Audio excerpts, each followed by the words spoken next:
When it comes to in-jokes and Easter eggs, no one does it better than the House of Mouse. Disney movies are full of really cool hidden secrets that keep fans talking for years.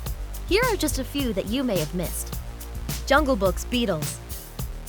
In 1967, Disney released its take on the Rudyard Kipling classic, The Jungle Book. With its swinging songs, it stars jazz musicians Phil Harris and Louis Prima as Baloo and King Louie, respectively. But it also almost had some rock and roll, if the filmmakers had their way, that is. As you may have noticed, the four vultures who sing "That's What Friends Are For" have familiar English accents and mop tops. That's because they were modeled after the Fab Four, the Beatles. But according to one of the movie's composers, the Beatles declined the invitation to appear in the movie. Maybe the Rolling Stones would have done it. Genie's end at the beginning.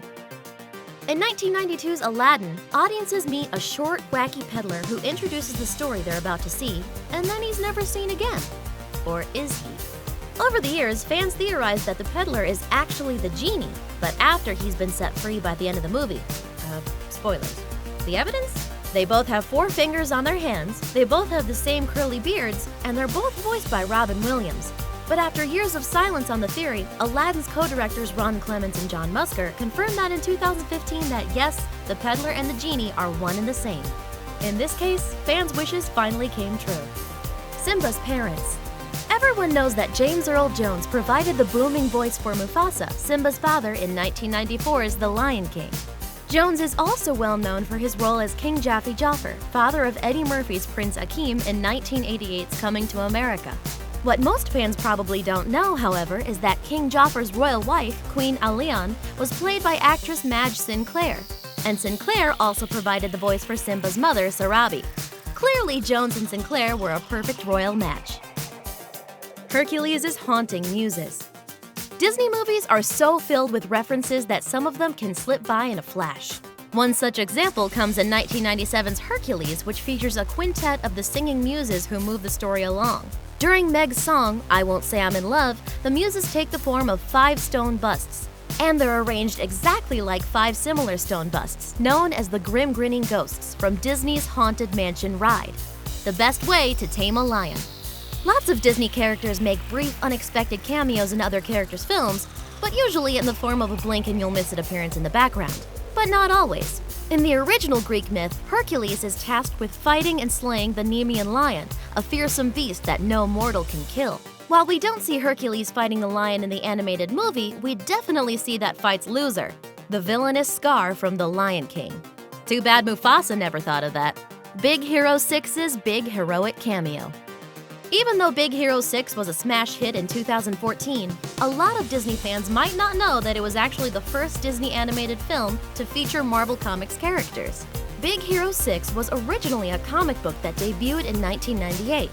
But what's really interesting is the cameo featuring the most legendary Marvel character of them all, Stan Lee. In the movie's post-credits scene, Fred and his dad bond over their, mutual love of wearing their underpants 4 days in a row. You know, as one does. True Marvel zombies can't miss the fact that Fred's dad is voiced by and modeled after Lee, co-creator of Spider-Man, the Fantastic Four, the Hulk, Iron Man, and countless others. Even though he's been in nearly every Marvel movie since X-Men in 2000, this is probably the one that feels the most super. Wreck-It Ralph's graffiti artists. There's no shortage of cameos from famous video game characters throughout 2012's Wreck-It Ralph. From King Koopa to Zangief to Sonic the Hedgehog, gamers were treated to tons of appearances from heroes and villains, who would otherwise probably never get to share a screen together. But more than that, the world of Wreck-It Ralph has some even deeper cuts that only the most dedicated fans can spot. When Fix-It Felix and Sergeant Calhoun prepare to enter Sugar Rush, graffiti referencing famous games and in-jokes line the walls. There's Aerith Lives referencing Final Fantasy VII. There's a nod to the infamous Leroy Jenkins, as well as a tag saying Sheng Long was here, referencing Street Fighter II's most important non-character. And, of course, no gaming references would be complete without All Your Base Are Belong to Us. Seems that the street artists in the world of games love a good meme as much as we do. The all-powerful Konami code. Out of all of Wreck-It Ralph's many references, there's one that truly stands out among them all.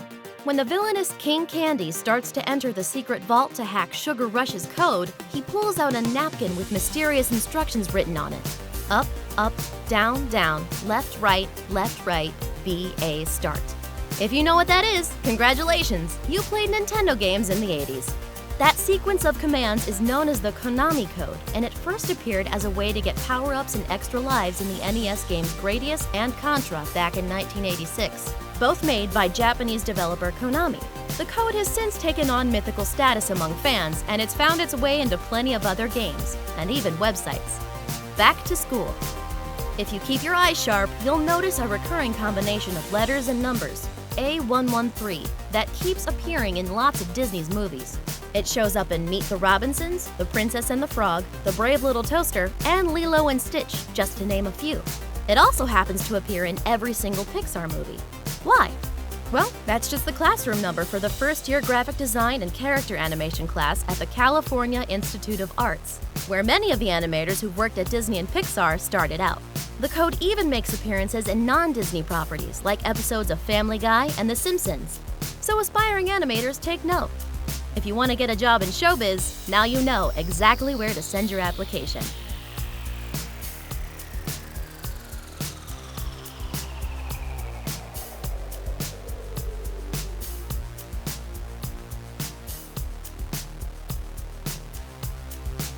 Thanks for watching!